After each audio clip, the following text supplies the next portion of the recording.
Well, first of all, let me just talk a little bit about the Pennebaker Career Award. The Pennebaker Career Award was created for our beloved D.A. Pennebaker, and who used to sit right in that seat. We reserved it for a while, but he's with us in spirit. And when he left us, we asked Chris and the family if we could rename the Pennebaker, our career award, the Pennebaker Career Award, and they said yes, they agreed. And so here we are on the shoulders of a giant in the world of documentary film. So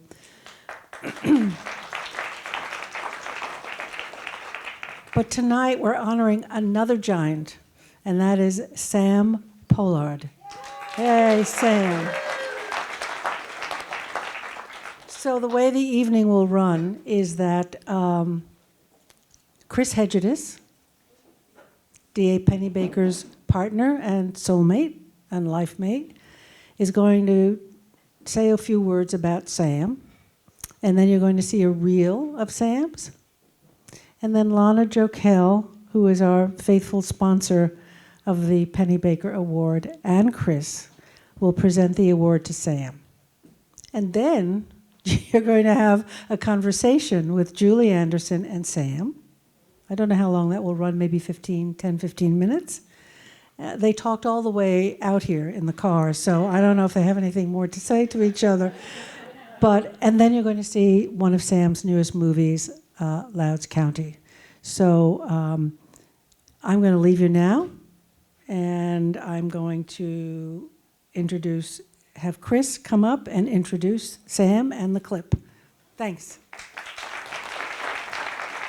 Thank you, Jackie. This festival is amazing, and it was very important for Penny because we have a house in Sag Harbor, and Penny has been coming to this village for many decades, and so to have this award in his name at this festival is just wonderful. Before I introduce Sam, I would just like to have a mention to another amazing filmmaker who we just lost, Julia Reichert. And she was a friend and an incredible pioneer for women filmmaking. So I just wanted to remember her for one moment. But yeah, thank you. But really, it's my great honor tonight to introduce Sam Pollard. He's a multi-talented filmmaker. I greatly admire Sam. He has a distinguished career as an editor, as a director, as a producer, as an executive producer, and has been recognized with a Peabody, an Emmy, an Oscar, a Lifetime Achievement Prize from the IDFA, the International Documentary Association. And if you just go to IMDb and you look up Sam, I mean, his career and the number of films he has made is really astonishing. And they've really chronicled many of the events and persons that have shaped American history. I first became aware of Sam in the early 80s when he edited the celebrated hip-hop documentary Style Wars. Soon afterwards, director Spike Lee chose Sam to edit his groundbreaking fiction feature films, Mo Better Blues, Bamboozled, among others, as well as the documentaries Four Little Girls and When the Levees Broke. As a film director who's also an editor, I feel that Sam and I share a belief that the editing process is the real nuts and bolts of filmmaking. It's where films come to life. Sam has said, as an editor, part of the responsibility is to be very ferocious in shaping the story, in finding the dynamics and character, but also to be humble about it, because we're there to serve the story, to serve the characters. Our job is to make a film, to be storytellers. Spike put it best. Sam Pollard is a master filmmaker. If you say he's just an editor or just a director, that's not the whole story. Pioneering producer Henry Hampton, who created the definitive PBS television series on civil rights movement, Eyes on the Prize, chose Sam to be a producer and director on the award-winning Eyes on the Prize Part 2. In the decades that followed, Sam directed a roster of highly acclaimed television programs and some of my favorite feature documentaries: Sammy Davis Jr., I've Got to Be Me, Mr. Soul, MLK, FBI, and Citizen Ash, which screened at the Hamptons Documentary Film Festival last year. When I asked friends about Sam, besides enormous praise for Sam and his films, what they remarked upon most was Sam's generosity, the way Sam shares his knowledge of filmmaking and storytelling to help others with their projects. Not to mention that Sam has taught generations of film students at NYU. The documentary community owes much to Sam Pollard.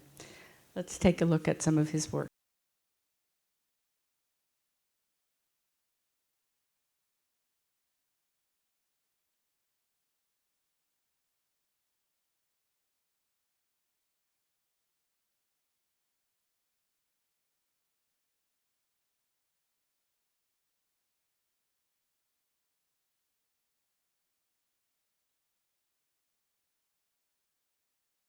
I haven't had time to catch my breath. This, I think, will be the first week where I haven't taken off my shoes at the airport security terminal. So I'm going to take a look at what's going on.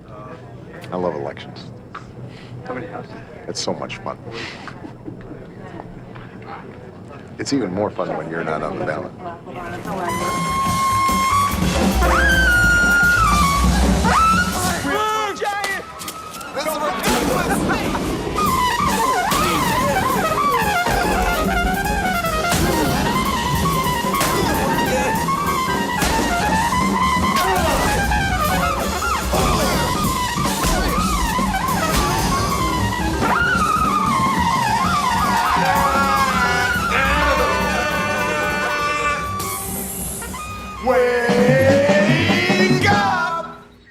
Kelly Ingram Park on May 3rd was the turning point in the Birmingham movement. They turned that water cannon on. And it was absolute helter-skelter. How you take floors and blow leaves and things, but this is how folks were. We were rolling across. Police department have dogs on us. I mean, there were people being bitten by dogs. The fire hoses with the water that were literally washing children down the streets. Don't they call you white boy? Don't they call you soft because you ain't hanging with them hard? I know they do. But all you want to do is the right thing. But they keep threatening you, threatening your mother. Tyrone? I am not the candidate of the women's movement of this country, although I am a woman, and I'm equally proud of that. I am the candidate of the people of America for 1972.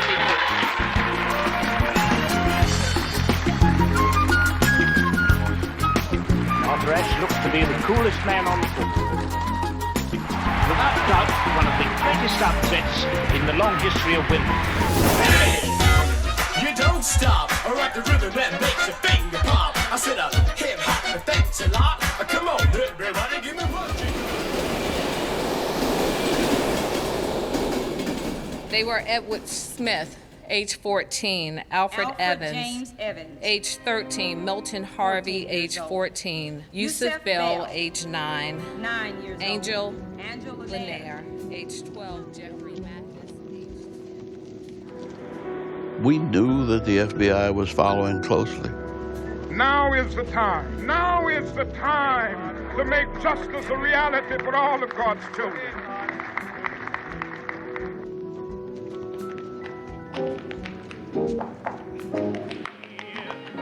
I gotta be free, and I'm gonna be free, daring to try to do it or die. I gotta be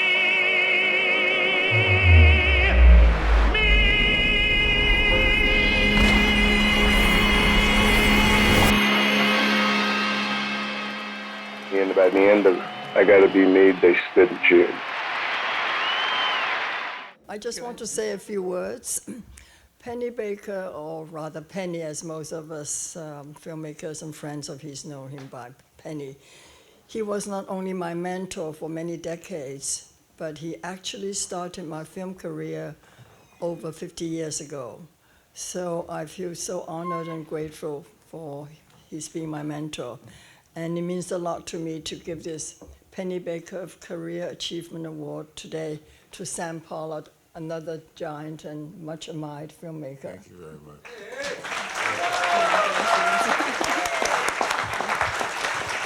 I want to thank the Hamptons Doc Film Festival for this great honor to get this award in the name of Pennebaker.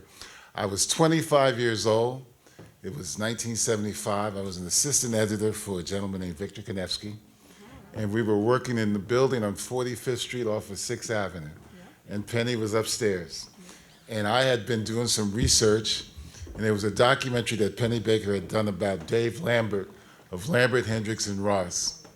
And I went up to the stairs as this young assistant editor, and I introduced myself to Pennebaker, and I told him how much I really liked that film about Dave Lambert. And he put it up on the projector, and he let me watch it again. And I remember it being such a special, special moment, because it was like I was being introduced to Pennebaker and Ricky Leacock and the Maisels, and these were the guys, these were the giants that I wanted to aspire to be like. So this is really a great honor for me to get this award. Thank you very, very much.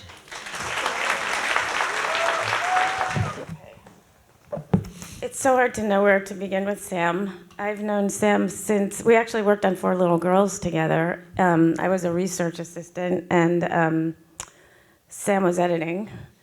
And I immediately saw in you somebody who was just so brilliant and kind at the same time. I don't know if I was brilliant. I was nice. You were brilliant. I will say that the little clip that you just saw from 4 Little Girls is the Max Roach dog scene, which is so brilliant. Sam took a Max Roach tune drum solo and edited the moment that the dogs are attacking the protesters at Letty Park, and it's just a stunning moment in the film. So yes, you were brilliant.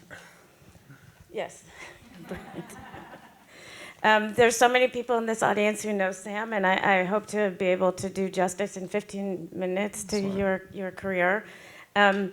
We talked in the car a lot about mentorship, actually, and the beginning of your career and how important mentorship was to you, starting with Victor and on and on and on, and then maybe even Spike in a certain way, kind of sort of a more driven kind of mentor. But I had mentioned to Julie in the car that my first job was with Victor Konevsky as an apprentice in 1972, and I was his assistant editor for 3 years, and he would every week have me stop doing my assistant's work and make me sit behind him at the steam deck, and he would explain all of his editing decisions. And he'd give me little scenes to edit, which he would then rip apart and make me re-edit. So that's how I really learned. It was like a master class in editing. And then I met another wonderful editor named George Bowers, who was also very, very generous to me. And then he introduced me to the late St. Clair Bourne, who I became very, very close to. Mentorship is a lot. Key. It's everything. This reel was cut by one of my former students, Really? Kaylee Ratcliffe. She did a wonderful job. So I wanted to just talk a little bit broadly with you, Sam, about, now everyone in the industry knows you. Everybody would love to have you attached in some way, shape, or form to their projects. So you basically have the pick of the litter in the documentary world. What makes you say yes to a film, or what makes you say no to a film? What are you looking for? Well, in all honesty, in the last 10, 15 years, I think the reason I say yes to films is because they they touch who I am and where I came from. I'll give you a couple examples. 2006, I was having lunch with Susan Lacey, and we were talking, and she asked me who was one of my favorite directors.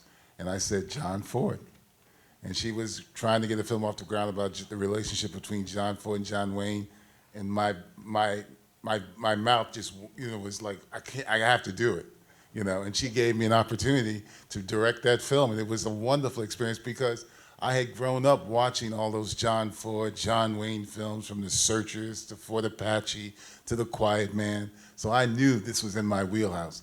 The same has to go for some of the things you saw up there when Spike and I were doing Four Little Girls, he was the director, I was the producer and editor. I always say that when we went down to Alabama and we talked to those people down there, it was like talking to my family. My family's from the South. So when Spike was doing those interviews and I was editing those interviews, it was like I was connecting with family members. So for me, I'm attracted to projects that speak to who I come from as an African American. It speaks to, the world I grew up in the 50s and 60s. So those are the things that touch me. Sammy Davis Jr., MLK FBI, August Wilson, Marvin Gaye. These are the things that touch me. So I'm just very fortunate. I'm very fortunate, knock on wood, that, that I've been able to work on projects that mean a lot to me. Oh, and just shout out to George Nuremberg here, because Say Him in Somebody is one of my favorite docs.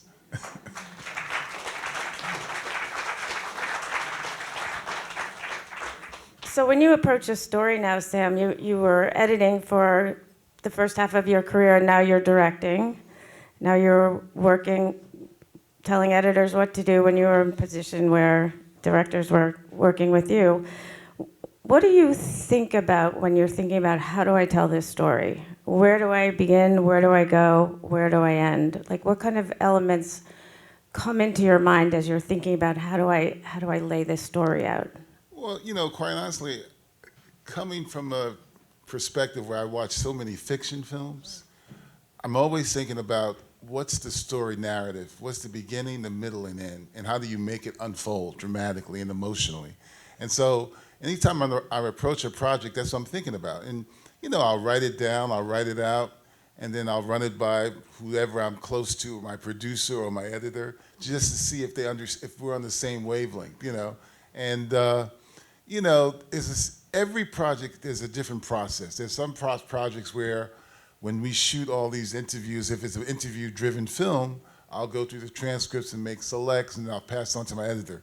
Now, the wonderful thing about working with editors and me being an editor is that I've always been very fortunate to really hire editors who understand the idea that they're not just editors, they're filmmakers too. And the thing that we all need to we always remember in this business, that it is a collaborative process, and you can't make these films by yourself, So I was very fortunate when I started editing with, for example, Steve Wexler, who did Fort Wayne for me.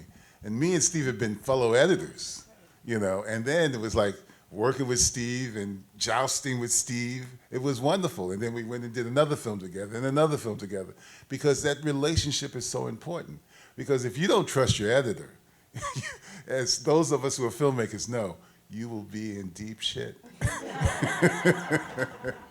So I try to, and I also, as an editor, I was always an editor who wanted to I always used to say to directors, give me some room. Let me cut, and then I'll bring you in. And I try to do that with other editors too.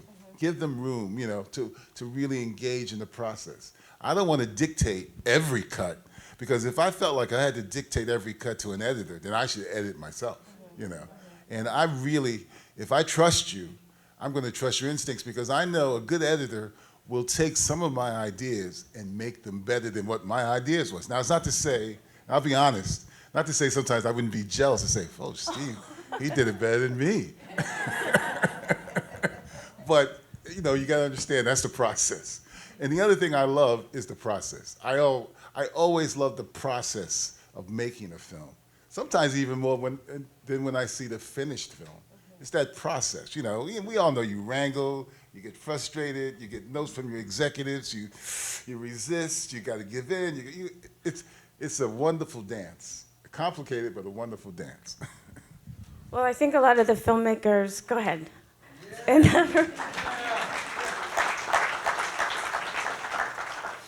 Would agree with me in talking about how great it is to work with you, because you seem to have an ability to express your opinion, to listen to someone who does not agree or wants to do something another way, and there's rarely, a disturbance in the edit room. It's like we're all working together, so it's always been a fantastic experience. It wasn't always the case. Not when I was a younger editor. I do want to get to that, but I wanted to ask you about the transition from an editor to a director. I think most people, when they found a really good editor, they just want to work with that editor. And the idea that this editor is leaving editing and moving on to directing is very distressing.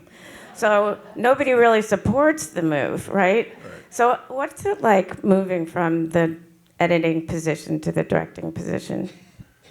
Well, you know, I was working at 321 Contact for the Children's Television Workshop in 1985, 86. I was editing, and I had an assistant who had just come off of Eyes on the Prize, the first one.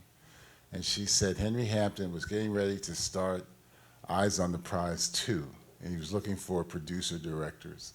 And she said, you should throw your hat in the ring. And I said, really? She said, you should throw your hat in the ring. So I went to Boston.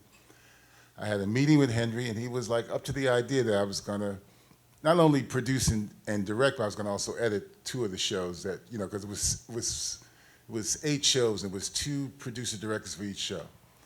And I had been editing for like 14 years by this point, and like a lot of editors, doc editors, and those of you who are editors understand, we always would get really irritated because we would always say, when we look at the footage, oh, I could have done this better. I could have did this interview better. I could have shot this better. That director doesn't know what he or she is doing. I could do it better, you know? So now I was thrown on the front lines, and the first thing I learned was, well, maybe it's not so easy to go out there and direct and interview and do the research. Oh, this is kind of hard. So it was like a real wake-up call, you know? But I was up to the challenge. I was nervous. I was nervous at first because I think I could do it. And I said, I hope so. And I soldiered through. It was tough. I got to say, it was tough to make the transition, you know.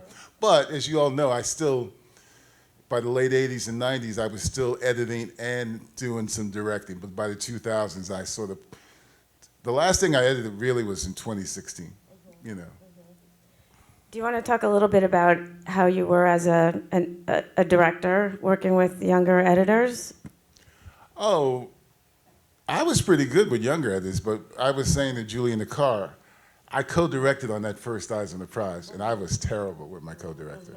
My ego was off the charts, and I was absolutely ugly.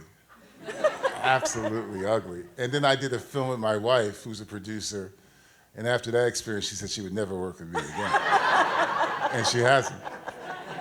She said, you are horrible. But I was saying, you know, in those intervening years, now I'm co-directing more now, like on this film tonight with Geeta Gambhir. I kind of mellowed out. You know, obviously my level of experience is stronger. I don't feel like my ego's got to be up front. It's got to be Sam Pollard's way or the highway. So I've just mellowed. I've grown, you know. And I understand the process, you know, and it's, to me, it's not only about filmmaking, it's about life. Just this notion that as you evolve as a human being and get older, hopefully you learn things about life that makes you a better human being. You have an interesting trajectory in many ways, Sam, but one is you started editing feature films. Oh yeah, I was an apprentice on a low-budget feature film in '72 called Ganja and Hess that was directed by the late Bill Gunn. And then Victor was the main editor, and then Victor introduced me to the world of documentaries, which, you know, I had known about docs, watching some of those CBS reports and NBC white papers, but then sitting with Victor Koneski and watching him, what I thought was magical, put this material together with no narration, I was like, wow. And the other thing that I felt, the empowerment of editing in docs, was the editor was like the second director. You know, a producer or director would come in sometimes and give you the footage and say, I'll be back in 6 weeks, you know. And then they would come back 6-8 weeks, and there would always be 3 reactions. First reaction was, oh, Sam, wow, it really works. Second reaction would be, Sam, you completely missed what I was trying to do, you know. The third reaction was, I need to be in here with you every day. You know that, Chris, right? You know, but what I found really interesting is that you edited, Spike came to you and apparently really wanted you on many of his movies, and you started with Mo Better Blues and then Jungle Fever, and then you made a deal with him on Clockers. Can you tell that story? Yeah, he had hired me for Mo Better Blues, and I loved working on that because it was about jazz musicians, who I love. And then I did Jungle Fever for Spike, and then I went on and I edited 2 feature films for Ernest Dickerson, Juice, and one called Surviving the Game, an action film with Ice-T and Rutger Hauer. And I was in California finishing up that film, and John Killick, who we both know, producer for Spike, called me and said he had a script that Spike wanted me to read, which was Clockers. And I read the script, and I thought, it's pretty good, but I called John and said, John, I'm going to tell Spike I'm going to pass. I've cut 4 features in the last 4 years, and I'm exhausted. I want to go back to a doc, you know. And so John said, okay, he told Spike. But then I got back to New York, and Spike called me and said, I want you to cut this film. And I said, I really don't want to do it. And he asked me if I had a problem with him. I said, no, Spike, I don't have a problem. I'm just tired of cutting features. Because to me, you know, by this time, I always found that cutting docs was much more invigorating, much more challenging. You know, you can rise and really feel great, or you can flop, you know. And I love that idea that you can make it happen, or sometimes you just fall flat on your face. So I got off the phone with Spike, and I had this light bulb turn on in my head where I said, well, Spike has always said he wants to do documentaries. If he lets me co-produce the documentary and edit, I'll cut Clockers. So I called Spike back, I got his voicemail. I said, Spike, I just had a thought, man. If you ever do a doc and you let me co-produce and edit, I will edit Clockers. Next day he called and said yes. A year and a half later, 4 little girls.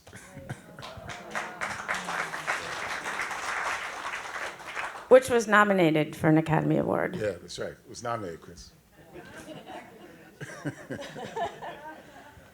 I wanted to talk a little bit about the responsibility filmmakers of color feel about telling our stories and feeling like if we don't tell our stories, they won't get told.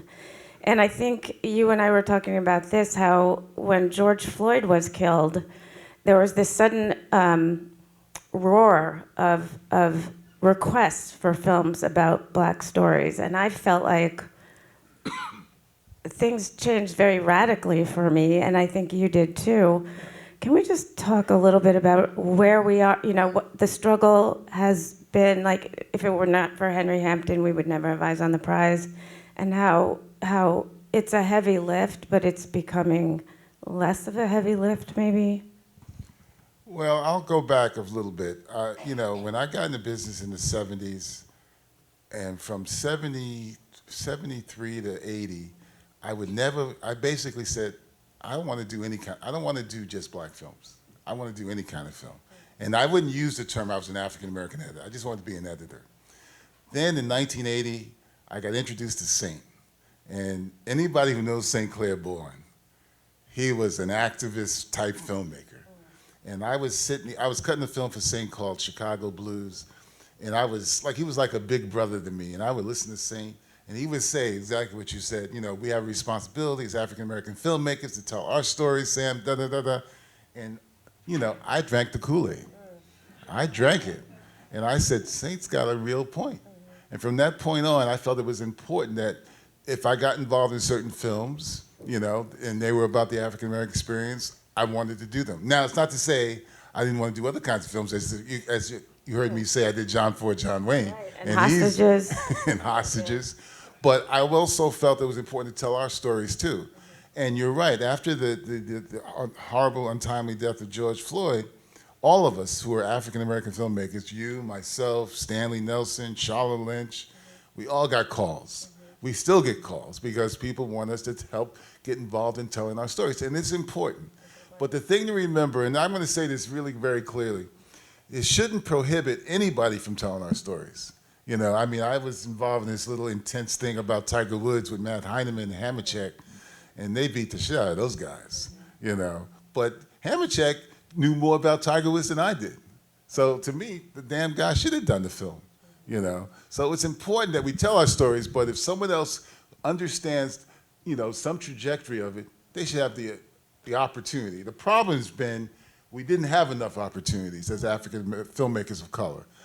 The field has opened up more, you know, and hopefully it'll continue to open, you know. Sam, do you have a favorite film that you've worked on? Love them all. I don't love all them your all. children. They're not all my children, but you know, it's you know, I don't know if it's a favorite. I mean, you know, when I was watching the clip reel, every one of them I enjoyed doing, or I was upset about doing, or I was angry at somebody, or, you know, a lot of emotions. You know, you know, I have to say, I used to say 4 little girls, but I'm going to say, you know, for me, the one that kind of really speaks to who I am and how complex I am, Sammy Davis. Wow. Sammy Davis is a very complicated human being, and he carried everything on his sleeve, you know, and that's what I had tremendous respect about. I mean, this man was like always expressing all of his feelings, which to me was, it got him in a lot of trouble, but I think it made him an amazing, amazing human being and an amazing performer. So that film is a real sort of special to me, you know, because he was a special man. So we're about to screen Lowndes County tonight. Yeah. Do you want to say a few things about Lowndes, why you did it, what it means to you, and what you think we should take in from the film?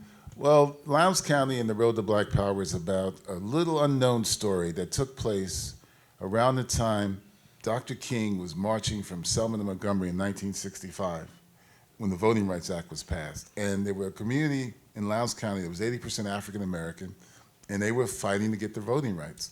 And they invited in the young members of the Student Nonviolent Coordinating Committee, SNCC, led by Stokely Carmichael.